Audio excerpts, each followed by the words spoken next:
மாணவ மாணவியர் அனைவருக்கும் வணக்கம். இந்த காணொலி பதிவில் 10ஆம் வகுப்பு கணித பாடத்தில் பயிற்சி 3.3 முதலாவது கணக்குறை விடை தான் நினைச்சு போறோம் அப்படின்னு பார்க்க போறோம். பின்வருவனவற்றின் முறையே f(x) மற்றும் g(x) ஆகியவற்றின் மீபோவா மற்றும் மீபோமா காண்க. மேலும் f(x) × g(x) மீபோமா × மீபோவா என்பதை சரிபார்க்க. சரிங்களா? ஃபர்ஸ்ட் மீபோவா கண்டுபிடிக்கணும். அடுத்ததான் மீபோமா என்ன செய்ய போறோம் அப்படின்னா கண்டுபிடிக்க போறோம். அவங்க சம்முல என்ன கொடுத்துருக்காங்க அப்படின்னா 21x² y 35x y² கொடுத்துருக்காங்க. சம்முல ஃபர்ஸ்ட்ல கொடுத்துருக்கிறது f(x)ங்கிறத எடுத்திருக்கோம். இதுல வரக்கூடிய நம்பரை நம்ம என்ன செய்ய போறோம் அப்படின்னா பகா காரணிப்படுத்த போறோம். இப்போ 21 தானே, 21 பகா காரணிப்படுத்தலாமா? 21 எந்த பால் வரும்? 3ஆவது பால்ல வருமா? எத்தனை 3 21? 7 3 21. திரும்ப இது 7ஆல் வகுத்தீங்கன்னா விடை என்ன வரும் அப்படின்னா 1 வரும். ஸோ நம்ம 21 எப்படி பிரிக்கலாம் அப்படின்னா 3 × 7 நம்ம என்ன செய்யலாம் அப்படின்னா பிரிக்கலாம். 3 × 7 இன்ட்டு இந்த இங்கிலீஷ் லெட்டர் அப்படியே போட்டுக்கோங்க. x² × y ஈக்குவல் டு இந்த 35 இருக்கா, இந்த 35 பகா காரணிப்படுத்துங்க. எந்த பார்ல எழுதலாம்? 5ஆவது பார்ல வருமா? எத்தனை 5 35, 7 5 35, 7ஆல் வகுத்தீங்கன்னா இங்கே 1. அப்புறம் 35 நம்ம எப்படி எழுதலாம் அப்படின்னா 5 × 7 எழுதிக்கலாம். திரும்ப என்ன இருக்கு? x அப்படியே எழுதுங்க. இந்த y² அப்படியே என்ன செய்ய போறீங்க அப்படின்னா எழுத போறீங்க. ஃபர்ஸ்ட் நம்ம என்ன கண்டுபிடிக்க போறோம் அப்படின்னா மீ போ வா கண்டுபிடிக்க போறோம். அதாவது மீ போ வா அப்படின்னா என்ன அர்த்தம் அப்படின்னா ஃபர்ஸ்ட் பொதுவான உறுப்பு பார்க்க போறோம். நம்பர்ல பார்க்க போறோம். எண்கள்ல பார்த்தீங்க அப்படின்னா இந்த இதுல எது பொதுவா இருக்குன்னு பாருங்க. மேலேயும் எந்த நம்பர் வந்திருக்கு, கீழே உள்ளதுல எந்த நம்பர் வந்திருக்குன்னு பார்க்க போறோம். இங்கேயும் 7 வந்திருக்கு, இங்கேயும் 7 வந்திருக்கு. சரிங்களா? பொதுவா வந்த நம்பரை ஃபர்ஸ்ட் எடுத்து எழுதுங்க. 7 எடுத்து எழுதியாச்சா? ஃபர்ஸ்ட் நம்பரை எடுக்க போறோம். நம்பர்ல பொதுவா உள்ளதை எடுத்து எழுதியாச்சு. அடுத்ததா ஆங்கில லெட்டர்ஸை பார்க்க போறோம். அதுல பொதுவா இருந்துச்சு அப்படின்னா எது அடுக்குல மிகச்சிறிய மதிப்போ அதை எடுக்க போறோம். இப்ப பாருங்க, இங்கேயும் x இருக்கு, இங்கேயும் x இருக்கு. ஆனா இங்க x அடுக்குல 1 இருக்கு, இங்க x அடுக்குல என்ன இருக்கு அப்படின்னா 2 இருக்கு. இதுல எது இருக்குதுலே குறைந்த அடுக்கு, கம்மியான அடுக்கு அப்படின்னா x⁻1 தான். ஸோ இங்க என்ன போட போறீங்க அப்படின்னா இந்த x அப்படியே எழுதிக்கோங்க. அடுத்ததா இங்கேயும் y இருக்கு, இங்கேயும் y இருக்கு. இங்க y-யோட பவர்ல ஸ்கொயர்டு இருக்கு, இங்க y-யோட பவர்ல 1 இருக்கு. எதை எடுக்கணும்? எது பொதுவா உள்ளதுல எது குறைந்த அடுக்கோ அதை எடுத்து எழுதணும். அப்ப எது குறைந்த அடுக்கு? y தான் குறைந்த அடுக்கு, அதை எடுத்து எழுதிட்டோம். இதான் என்னது அப்படின்னா மீ போ வா. அடுத்து என்ன பார்க்க போறோம் அப்படின்னா மீ போ மா பார்க்க போறோம். சரிங்களா? மீ போ மா அப்படின்னா என்ன அர்த்தம் அப்படின்னா ஃபர்ஸ்ட் எடுத்தோன்னா முதல்ல நம்பருக்கு பார்க்க போறோம். இங்கிலீஷ் லெட்டர் தனியா பார்க்க போறோம். நம்பர்ல ஃபர்ஸ்ட் என்னது பொதுவா இருக்கோ அதை எடுத்து எழுதுங்க. எது என்னது பொதுவா இருக்கு? 7 தான் பொதுவா இருக்கு, எடுத்து எழுதியாச்சு. அடுத்ததா பொதுவா இல்லாத உறுப்பையும் எடுத்து எழுதணும். இங்க 3 இருக்கா, இங்க 5 இருக்கா, இதையும் எடுத்து எழுதணும். 3 × 5. ஃபர்ஸ்ட் என்ன எழுத போறோம்? நம்பரை மட்டும் தான் பார்க்க போறோம். பொதுவா உள்ளதை எடுத்து எழுதிட்டோம். அடுத்து பொதுவா இல்லாத எடுத்து எழுதிட்டோம். அடுத்து என்ன பார்க்க போறோம் அப்படின்னா ஆங்கில எழுத்துக்கள்லாம் பார்க்க போறோம். மீ போ மா அப்படின்னா உயர்ந்த அடுக்க பார்க்கணும். பொதுவா உள்ளதுல இருக்கக்கூடிய உயர்ந்த அடுக்கு. சரிங்களா? இதுல எது இப்போ உயர்ந்த அடுக்கு? x² தான் உயர்ந்த அடுக்கு. So into x² எழுதிடுங்க. அடுத்து இங்கேயும் உயிர் இருக்கு, இங்கேயும் உயிர் இருக்கு. இதுல எது உயர்ந்த அடுக்கோ அதை எடுத்து எழுதணும். Into y². மீ போ வானா பொதுவானது அடுக்குல இருக்கிறதுல கம்மியான அடுக்கு. சரிங்களா? மீ போ மானா நம்பர்ல பொதுவான உள்ளதையும் எழுதணும், பொதுவா இல்லாததையும் எழுதணும். சரிங்களா? அதே மாதிரிதான் ஆங்கில எழுத்துல பார்க்கும்போது இதுல எது ரெண்டுலையும் பொதுவா இருக்கிறதுல எது உயர்ந்த அடுக்கோ அதை எடுத்து எழுச்சி அப்படின்னா எழுதணும். அதான் என்னது அப்படின்னா மீ போமா. இப்ப பெருக்கிடலாமாப்பா? 7 3 எவ்வளவுப்பா? 21 × 5 x² y². 21 5 பெருக்கினீங்கன்னா எவ்வளவு அப்படின்னா 105 x² y². இப்போ என்ன கண்டுபிடிச்சிட்டோம்? மீ போவா கண்டுபிடிச்சிட்டோம், மீ போமா கண்டுபிடிச்சிட்டோம். இப்போ சரிபார்த்தல், அதாவது f(x) g(x) பெருக்குனா வரக்கூடிய மதிப்பும் மீ போ மாவையும் மீ போ வாவையும் பெருக்குனா வரக்கூடிய மதிப்பும் சமமா இருக்குன்னு சொல்லியிருக்காங்க. இது சரியா நம்மள பார்க்க சொல்லியிருக்காங்க. பார்த்துடலாமாப்பா? அப்போ ஃபர்ஸ்ட் எஃப் ஆஃப் எக்ஸ், சம்மல எஃப் ஆஃப் எக்ஸ் என்ன கொடுத்துருக்காங்க? 21x² y. அதை எழுதிக்கலாமா? 21x² y into g of x என்னப்பா கொடுத்துருக்காங்க? 35xy². அதை எழுதிக்கோங்க. 35xy² ஈக்குவல் டு மீ போமா. மீ போமா என்ன கண்டுபிடிச்சிருக்கோம்? 105x² இன்ட்டு மீ போவா. மீ போவா என்ன கண்டுபிடிச்சிருக்கோம்? 7xy. 7xy இல்லையாச்சப்பா? இது இப்போ என்ன செய்ய போறோம் அப்படின்னா நம்பரையும் பெருக்க போறோம். 21ஐயும் 35ஐயும் பெருக்குனீங்க அப்படின்னா 735. சரிங்களா? x²ஐயும் xஐயும் பெருக்குனீங்க அப்படின்னா x³. yவும் y²ஐயும் பெருக்குனீங்க அப்படின்னா y³ ஈக்குவல் டு இங்க என்ன இருக்கு? 105ஐயும் 7ஐயும் பெருக்குனீங்க அப்படின்னா 735. x²ஐயும் xஐயும் பெருக்குனீங்க அப்படின்னா x³ அது எப்படி சார் x³ வரும்னு கேட்டீங்க அப்படின்னா x² இன்ட்டு x இந்த ரெண்டையும் பெருக்க போறோம். பெருக்கும்போது அடிமானம் ஒன்றா இருந்துச்சுன்னா அடுக்க கூட்டுவோம். ஸோ இந்த 2xக்கு ஒரு எக்ஸ், ரெண்டையும் ஒன்றையும் கூட்டிங்கன்னா என்ன வரும் அப்படின்னா 3. ஓகேங்களா? இப்போ y²ஐயும் எதையும் பெருக்க போறோம் அப்படின்னா நம்ம yவும் பெருக்க போறோம். பெருக்குனீங்கன்னா அப்போ நமக்கு என்ன வரும்? y³ வருமா? y³. அப்போ இந்த ரெண்டும் சமமா வந்திருக்கா சமமா வரலையானா ரெண்டுமே சமமா வந்திருக்கு. அப்போ அதை எடுத்து எழுதிட வேண்டியதான். F of X into G of X equal to மீ போமா இன்ட்டு மீ போவா என சரிபார்க்கப்பட்டதுன்னு எடுத்து எழுதியாச்சுன்னா ஃபர்ஸ்ட் சம்ல ஃபர்ஸ்ட் இது முடிஞ்சிச்சு. செகண்ட் சம் பாருங்க. x³ - 1 x + 1 x³ + 1.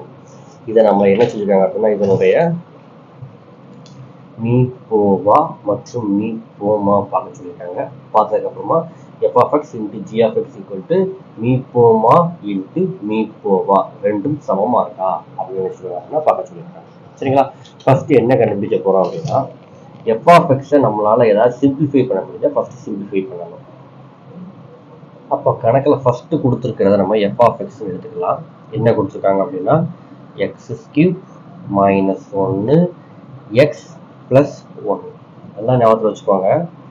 எக்ஸோட எக்ஸ் பக்கத்தில் ஸ்கியூப் வந்து இல்லாட்டா ஏதாவது அடுக்கில் ஏதாவது ஒன்று வந்து பக்கத்தில் 1ன்னு வந்துருந்துச்சு அப்படின்னா இந்த அடுக்கில் என்ன இருக்கோ அந்த அடுக்கு எதுக்கு வரும் அப்படின்னா அந்த 1க்கு வரும். ஏன்னா 1ஓட அடுக்கில் என்ன போட்டாலும் அதனுடைய மதிப்பு இணைச்சது அப்படின்னா மாறாது.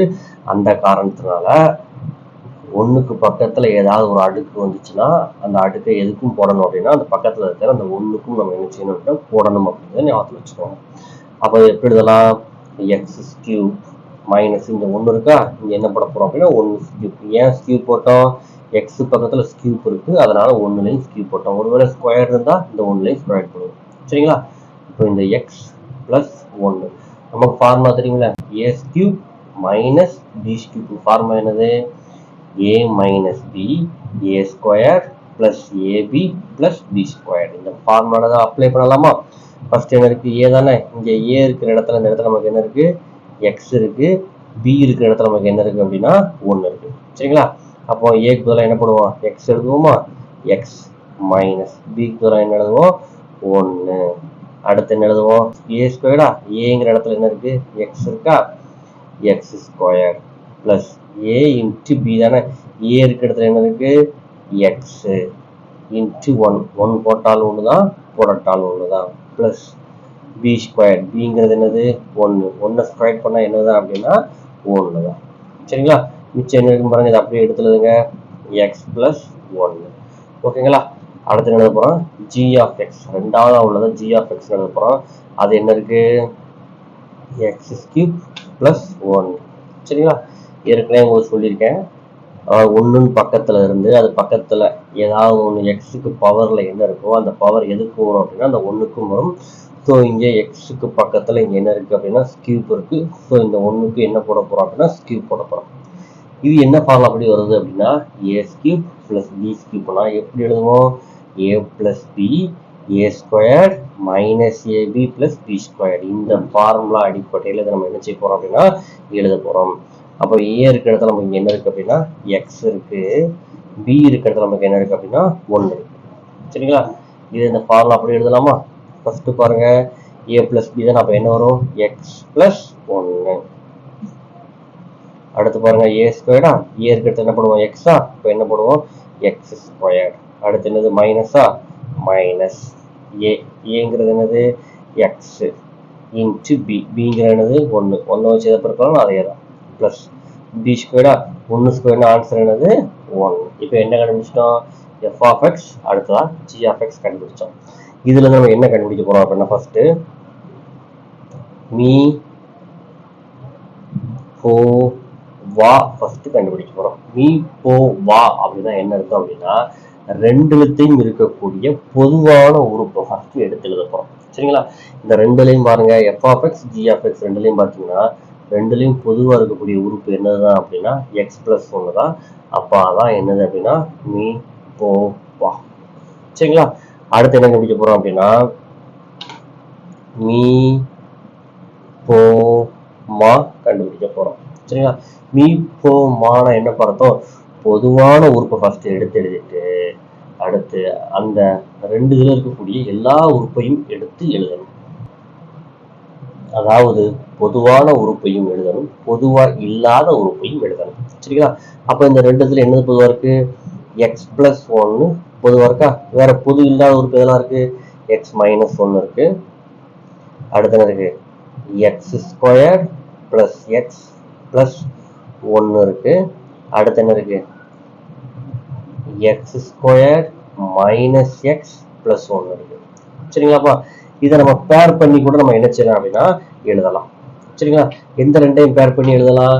இந்த X minus 1 X square plus X plus 1 இப்படி இருந்ததை நம்ம எப்படி எழுதிருக்கோம் அப்படின்னா இந்த மெத்தடில் நம்ம என்ன செஞ்சிருக்கோம் அப்படின்னா எழுதியிருக்கோம்.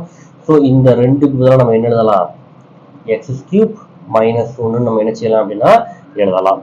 எந்த ரெண்டுக்கு பதிலாக எழுத போறோம் அப்படின்னா இந்த ஃபர்ஸ்ட் இந்த ரெண்டையும் நம்ம பேர் பண்றோம். இந்த ரெண்டையும் நம்ம எப்படி இருந்ததைத்தான் நம்ம இப்படி எழுதியிருக்கோம் அப்படின்னா எக்ஸ் கியூப் மைனஸ் 1 இருந்ததைத்தான் ஃபார்முலா மெத்தட் நம்ம என்ன செஞ்சிருக்கோம் அப்படின்னா விவரிச்சு எழுதியிருக்கோம். இப்போ இந்த டேம் அப்படியே ரிவர்ஸ்க்கா இப்படி கூட நம்ம என்ன செஞ்சுக்கலாம் அப்படின்னா எழுதிக்கலாம். அப்போ இந்த ரெண்டுக்கு பதிலாக என்னப்பா எழுதலாம்? எக்ஸ் கியூப் மைனஸ் 1 எழுதலாம். சரிங்களா? அதே மாதிரி இங்க பாருங்க X plus 1 X plus 1 X square minus X plus 1 இந்த இருக்கு. இதை எப்படி இருந்ததை தான் நம்ம இப்படி எழுதியிருக்கோம், இந்த மாதிரி இருந்ததை தான் நம்ம இப்படி எழுதியிருக்கோம். ஸோ ரிவர்ஸை கூட எழுதலாம். அப்படி இப்படி இருக்கிற டேமை நம்ம இப்படி நம்ம என்ன செஞ்சுக்கலாம் அப்படின்னா எழுதிக்கலாம். அப்போ என்ன வரும்? எக்ஸ் கியூப் பிளஸ் 1 இப்படி நம்ம என்ன செஞ்சுக்கலாம் அப்படின்னா எழுதிக்கலாம். சரிங்களா? இப்போ பாருங்க நம்ம சரி பார்க்க சொல்லியிருக்காங்க. சரி பார்த்துலாமாப்பா? இப்போ ஃபர்ஸ்ட் என்ன பண்ண சொல்லியிருக்காங்க? F of X. F of எக்ஸ்ங்கிறது என்ன வச்சிருக்கோம்? X cube minus 1 X plus 1. அதை எழுதுங்க. X cube minus 1 X plus 1 into G of X. G of X என்ன வச்சிருக்கோம்? எக்ஸ் கியூப் பிளஸ் 1 வச்சிருக்கோம். ஸோ எழுதுங்க X cube plus 1 equal to மீ போமா. மீ போமா என்னதுப்பா? பாருங்க X cube minus 1 X cube plus 1. ஓகேங்களா? இன்ட்டு மீ போவா. மீ போவா என்னதுப்பா? X plus 1. இப்போ இந்த ரெண்டையும் பாருங்க ஒன்று போல இருக்க, வேற மாதிரி இருக்கா? ஒன்று போல இருக்கு. இடம் மட்டும்தான் என்ன செஞ்சுட்டு அப்படின்னா மாறி இருக்கு. மற்றபடி இந்த பக்கம் என்ன உறுப்பு இருக்கோ அதே உறுப்பு தான் இந்த பக்கம் இருக்கு. அப்போ நமக்கு ரெண்டுமே எப்படிதான் இருக்கு? சமமாக தான் இருக்கு. எப்படி எடுத்து எழுதலாம்? F of X into G of X equal to மீ போமா இன்ட்டு மீ போவா என சரி பார்க்கப்பட்டது. ரெண்டுமே சமம் நம்ம என்ன செஞ்சிட்டோம் அப்படின்னா ப்ரூவ் பண்ணிட்டோம். தேர்ட் சம் பாருங்க. X square plus Y plus x y squared comma x squared plus x சம்மில் ஃபர்ஸ்ட் கொடுத்துருக்கிறது f of x வந்தாச்சு. இந்த ரெண்டுலையும் பொதுவாக இருக்கக்கூடிய ஃபர்ஸ்ட்டை காமனாக எடுத்து வெளியே எடுக்கிறோம். எதெல்லாம் பொதுவாக இருக்கும் பாருங்க, இங்கேயும் x இருக்கு, இங்கேயும் x இருக்கு, இங்கேயும் y இருக்கு, இங்கேயும் y இருக்கு. இந்த ரெண்டுலையும் என்னது பொதுவாக இருக்கு அப்படின்னா ஒரு x ஒரு y பொதுவாக இருக்கு. ஏன் x எடுத்துருக்கோம் அப்படின்னா இந்த ரெண்டுலத்தையும் இங்கே எக்ஸ் ஸ்கொயர்டு இங்கே எக்ஸ், இதில் எது கம்மியான அடுக்கு, எக்ஸ் தான் கம்மியான அடுக்கு. ஸோ எக்ஸை வெளியே எடுத்துருக்கோம். இங்கே ஒய் இருக்கு, இங்கே ஒய் ஸ்கொயர்டு இருக்கு. இது எது கம்மியான அடுக்கு, ஒய் பவர் 1, அதாவது ஒய் தான் கம்மியான அடுக்கு, அதை எடுத்து வெளியே எடுத்தாச்சு. சரிங்களா? அப்போ இதுல இருந்து இந்த டேர்ம்ல இருந்து எதை வெளியே எடுத்தாச்சு, எக்ஸை வெளியே எடுத்தாச்சுன்னா மிச்சம் இங்கே என்ன இருக்கும், எக்ஸ் ஸ்கொயர்ல இருந்து ஒரு எக்ஸ் போச்சுன்னா மிச்சம் எக்ஸ் இருக்கும். ஆல்ரெடி ஒய் எடுத்து வெளியே போட்டாச்சு. அப்போ பிளஸ் செகண்ட் டேர்ம் பாருங்க, இதுல இருந்து ஒரு எக்ஸ் எடுத்து வெளியே போட்டாச்சா, அப்ப அந்த இடத்துல என்ன இருக்காது, எக்ஸ் இருக்காது. ஒய் ஸ்கொயர்டா, ஒய் ஸ்கொயர்ல இருந்து ஒரு ஒய் எடுத்து வெளியே போட்டாச்சு. மிச்சம் நமக்கு இங்க என்ன இருக்கும், ஒய் மட்டும்தான் என்ன செய்யும் அப்படின்னா இருக்கும். சரிங்களா? இது F of X. Second term தான் என்ன எஃப் அப்படின்னா G of X. Second term என்னதுன்னு பாருங்க, X square plus X Y. இந்த ரெண்டு இடத்துல என்னது பொதுவாக இருக்கு அப்படின்னா இங்கேயும் எக்ஸ் இருக்கு, இங்கேயும் எக்ஸ் இருக்கு. எது கம்மியான அடுக்கு, எக்ஸ் பவர் 1, அதாவது எக்ஸ் தான் கம்மியான அடுக்கு. ஸோ ரெண்டு டேர்ம்ல இருந்து எக்ஸை நான் காமனா வெளியெடுக்க போறேன். இப்போ எக்ஸ் ஸ்கொயர்ல இருந்து எக்ஸை நான் வெளியெடுத்துட்டோம்னா மிச்சம் எனக்கு என்ன இருக்குது அர்த்தம், எக்ஸ் இங்க இருக்கும் பிளஸ் இந்த எக்ஸ் வெளியே வச்சா இப்போ மிச்சம் இங்க என்ன இருக்கும், ஒய் மட்டும்தான் இருக்கும். சரிங்களா? ஃபர்ஸ்ட் நம்ம என்ன கண்டுபிடிக்க போறோம், மீ போ வா கண்டுபிடிக்க போறோம். மீ போ வா அப்படின்னா என்ன அர்த்தம் அப்படின்னா பொதுவான உறுப்பை எடுத்து வெளியிடணும். ஃபர்ஸ்ட் இந்த வெளியுள்ளது ஏதாவது காமனா இருக்கான்னு பாருங்க, இங்கேயும் எக்ஸ் இருக்கு, இங்கேயும் எக்ஸ் இருக்கு. ஸோ எக்ஸை காமனா எடுத்து வெளியே போட்டாச்சு. அடுத்து வேற என்ன பொதுவாக பாருங்க, X plus Y, X plus Y காமனா இருக்கு. ஸோ காமனா இருக்கக்கூடிய எக்ஸ் பிளஸ் ஒய் எடுத்து வெளியே எழுதியாச்சு. சரிங்களா? அடுத்து என்ன எழுதி போறோம், மீ போமா. மீ போமானா என்ன அர்த்தம், பொதுவான உள்ளதை எழுதணும், பொதுவா இல்லாத உள்ளதை என்ன செய்யணும் அப்படின்னா எழுதணும். ஃபர்ஸ்ட் எதை எழுதுவோம், பொதுவா இருக்கிறத எழுதுவோமா. அப்ப என்னது பொதுவா இருக்கு, எக்ஸ் எக்ஸ் பிளஸ் ஒய். பொதுவா உள்ள எடுத்தாச்சா, இதை எழுதியாச்சு, பொதுவாக எழுதாச்சு. அப்ப எதுல அண்டர்லைன் பண்ணாம இருக்கிறது பொதுவா இல்லாதது. இப்போ எது பொதுவா இல்லாதது, ஒய் ஒரு டேர்ம்ல தான் இருக்கு, இந்த டேர்ம்ல இல்லை. ஸோ இந்த ஒய்யவும் இங்க நம்ம என்ன செய்யணும் அப்படின்னா எடுத்து எழுதணும். இப்போ நம்ம என்ன கண்டுபிடிச்சிட்டோம்பா, மீ போவா கண்டுபிடிச்சிட்டோம், மீ போமா கண்டுபிடிச்சிட்டோம். இப்போ என்ன செய்யணும், சரிபார்த்தல் நம்ம என்ன செய்யணும் அப்படின்னா செய்யணும்.